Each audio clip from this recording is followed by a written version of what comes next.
他们长年以来在漆黑的屋子里生活，伴随而来的是各种危险与不便。因为缺电，冰箱食物容易腐败；长辈因为灯光不足，增加了跌倒的风险；小孩更被迫在漆黑的环境下学习；冬天因为没有电而要洗着冷水澡；甚至还有电线走火等许多难以想象的问题。为了让人们更认识能源贫穷，东米与 IKEA 新店店联手搭起了一间漆黑体验屋。20平方米的漆黑体验屋，把能源贫穷的生活场景直接搬到了 IKEA 新店店的卖场。体验屋设有3处语音互动装置，让民众能更加了解能源贫穷家庭的处境。欢迎来到 IKEA 20平方米的希望漆黑体验屋。现在邀请你坐到桌前，试试看你能回答作业本中的几道题目呢？或是你能在桌上看到那张妈妈一直找不到的电费账单吗？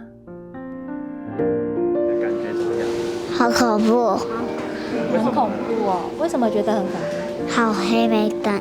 Yeah, my first impression was that it was really dark, and also when he told us that the beds are moldy, it just makes me feel really sad that many people probably live like this. And also when we came here to Taipei, we don't really see anything like this. We only live in the city.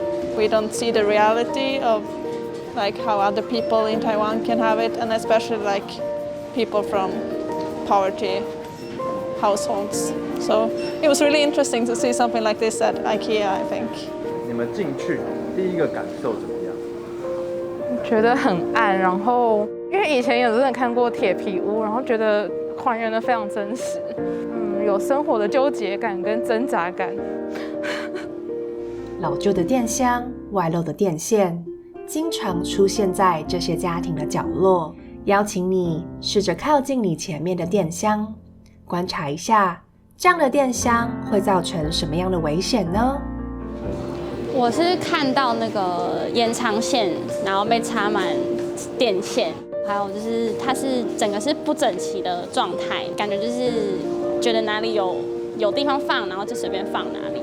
然后但其实这个会造成他们就生活上就是用电安全啊，这对他们来说会是一个很严重的问题。我印象最深刻的是，因为我看到他们那个电箱非常的老旧，然后就觉得，其实这个电箱老旧还有电路老旧，其实会对他们带来用电量上会比较凶，所以电费一定也会比较贵。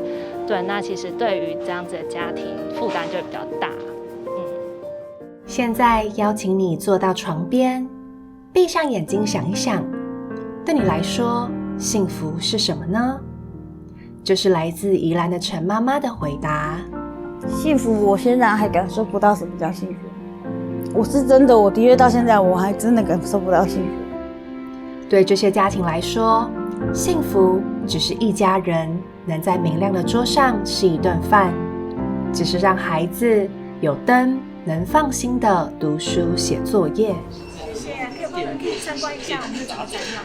走出漆黑体验屋，我们邀请民众一起联署支持点亮无穷希望计划，一同号召更多人和企业来点亮这些能源贫穷家庭。刚有听说，就是这个房子他们是好像是重现宜兰的人家嘛，然后其实是我之前在就是往宜兰的游览车上面，就刚好有看到他们也是在宣导节能家电跟灯泡，就突然觉得说，其实在我不知道的地方，真的有人过得那么辛苦，因为他们可能并不知道有节能灯泡这类的东西可以让他们过得更好，而且因为它还原的实在太逼真了，所以其实看得有点难过。我觉得这个活动对我来讲，它比较意义深远的原因，是因为今天如果大家只是纯粹捐款的话，我没有办法彻底解决世界上还存在很多这种耗能产品的问题。所以透过联署，我们捐的是 LED 灯泡。LED 灯泡事实上都是可以带动省电家电的一个发展。联署内容里面其实还有说要银行账单电子化，因为我自己已经非常习惯电子支付了。电子化它真的可以减少非常多空间。然后也是对于资源的一种保护，因为说真的，你一样是缴费，就是电子跟纸本其实没有什么差别。